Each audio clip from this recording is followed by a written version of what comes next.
کاوش پلاس. A few days ago,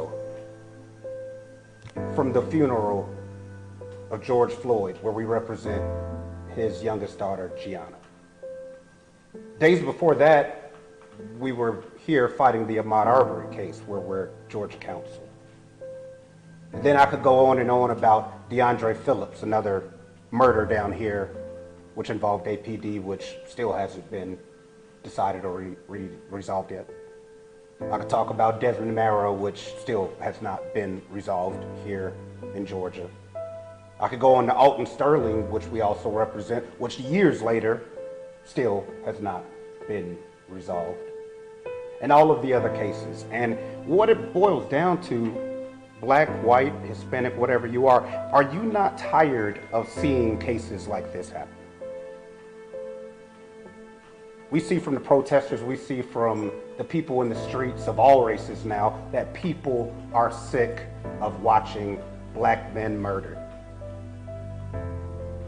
And before we even get into what happened last night, the one thing that nobody can disagree with is that it shouldn't have happened.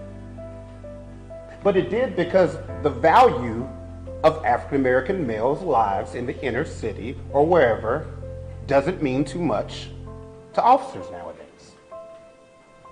And it's sad. Because we look at things not just for the emotional effect of how horrible it is, but legally.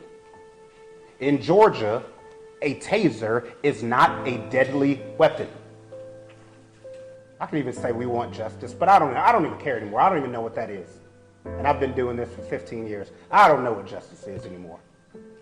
Is it getting them arrested? Is it getting somebody fired? Is it a chief stepping down? I know that this isn't justice, what's happening in society right now.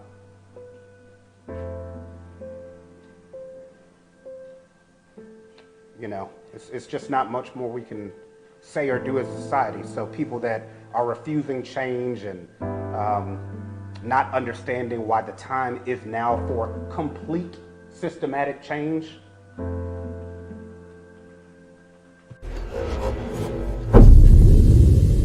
بیشتر بدانیم.